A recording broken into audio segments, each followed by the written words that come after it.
Hello friends, ಎಲ್ಲರಿಗೂ ನಮ್ಮ ಅಮ್ಮನ ಅಡುಗೆಗೆ ಸ್ವಾಗತ. ನೀವೇನಾದ್ರು ಹೊಸದಾಗಿ ನಮ್ಮ ಚಾನಲ್ನ ನೋಡ್ತಾ ಇದ್ದೀರಾ, ನಮ್ಮ ಅಮ್ಮನ ಅಡುಗೆ ಚಾನಲ್ನ ಸಬ್ಸ್ಕ್ರೈಬ್ ಮಾಡ್ಕೊಳ್ಳಿ, ಹಾಗೆ ಪಕ್ಕದಲ್ಲಿ ಬರುವ ಬೆಲ್ಲೈಕನ್ನ ಕ್ಲಿಕ್ ಮಾಡ್ಕೊಳ್ಳಿ. ಇವತ್ತು ನಾನು ಮಾಡ್ತಾ ಇರುವಂಥ ರೆಸಿಪಿ ಜೀರಾ ರೈಸ್ ಮಾಡೋದು ಹೇಗೆ ಅಂತ ತೋರಿಸ್ಕೊಡ್ತಾ ಇದ್ದೀನಿ ಫ್ರೆಂಡ್ಸ್. ತುಂಬ ಸೂಪರಾಗಿರುತ್ತೆ. ನಿಮ್ಮ ಮನೇಲಿ ಏನಾದರೂ ಅನ್ನ ಉಳಿದಿದ್ರೆ ಈ ಥರ ಮಾಡೋದ್ರಿಂದ ಸೂಪರಾಗಿರುತ್ತೆ, ಹಾಗೆ ಕ್ವಿಕ್ಕಾಗಿ ಕೂಡ ನಾವು ಮಾಡ್ಕೋಬೋದು. ಇವಾಗ ಜೀರಾ ರೈಸ್ ಮಾಡೋದಕ್ಕೆ ಬೇಕಾಗಿರುವ ಇಂಗ್ರೀಡಿಯೆಂಟ್ಸ್ ನೋಡ್ಕೊಂಬರೋಣ.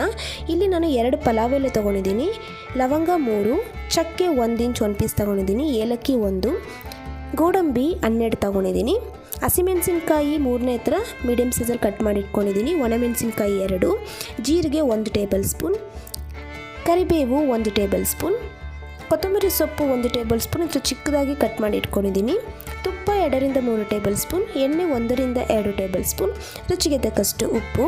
ಇಲ್ಲಿ ನಾನು ಮೊದಲೇ ಅನ್ನ ಬೇಯಿಸಿ ಇಟ್ಕೊಂಡಿದ್ದೀನಿ 200 ಗ್ರಾಮ್ ಆಗೋಷ್ಟು.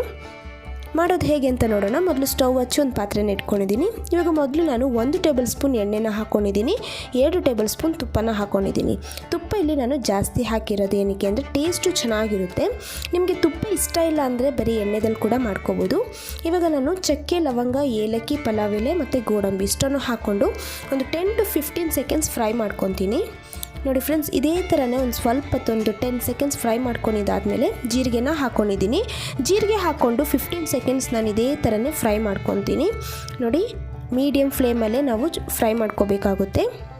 ಇವಾಗ ಇದೆಲ್ಲ ಫ್ರೈ ಮಾಡ್ಕೊಂಡಿದ್ದಾದಮೇಲೆ ನಾನು ಹಸಿಮೆಣಸಿನ್ಕಾಯಿ, ಒಣಮೆಣಸಿನ್ಕಾಯಿನ ಹಾಕ್ಕೊಂಡಿದ್ದೀನಿ.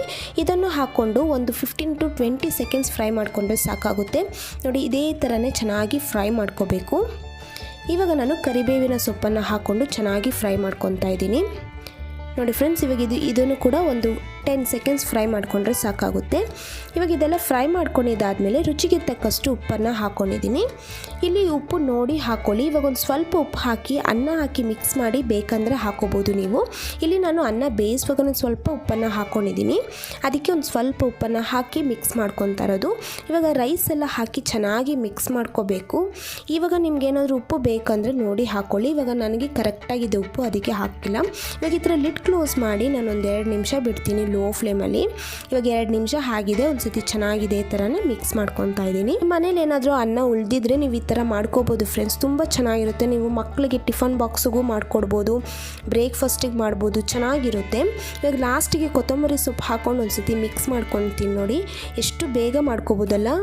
ಈ ರೆಸಿಪೀಸ್ ಬಂದು ದಾಲ್ ತಡ್ಕ ಮತ್ತು ಪನ್ನೀರ್ ಗ್ರೇವಿ ಜೊತೆ ಅಂತೂ ಸೂಪರಾಗಿರುತ್ತೆ. ನಿಮ್ಗೆ ಆ ರೆಸಿಪೀಸ್ ಏನಾದರೂ ಬೇಕು ಅಂತಂದರೆ ನಾವು ಮೊದಲೇ ಅಪ್ಲೋಡ್ ಮಾಡಿದ್ದೀವಿ, ಚೆಕ್ ಮಾಡ್ಕೊಳ್ಳಿ. ಇವಾಗ ನೋಡಿ ಫ್ರೆಂಡ್ಸ್, ಸರ್ವಿಂಗ್ ಬೌಲಲ್ಲಿ ಹಾಕಿಟ್ಕೊಂಡಿದ್ದೀನಿ ಎಷ್ಟು ಚೆನ್ನಾಗಿದೆ ಅಂತ. ಈ ರೆಸಿಪಿ ಇಷ್ಟ ಆಗಿದ್ದರೆ ಲೈಕ್ ಮಾಡಿ, ಶೇರ್ ಮಾಡಿ, ಕಮೆಂಟ್ ಮಾಡಿ, ಹಾಗೆಯೇ ನಮ್ಮ ಅಮ್ಮನ ಅಡುಗೆ ಚಾನಲ್ನ ಸಬ್ಸ್ಕ್ರೈಬ್ ಮಾಡ್ಕೊಳ್ಳಿ, ಪಕ್ಕದಲ್ಲಿ ಬರುವ ಬೆಲ್ಲೈಕನ್ನ ಕ್ಲಿಕ್ ಮಾಡ್ಕೊಳ್ಳಿ. ಈ ವಿಡಿಯೋ ನೋಡಿರುವ ಎಲ್ಲ ವೀಕ್ಷಕರಿಗೂ ಧನ್ಯವಾದಗಳು.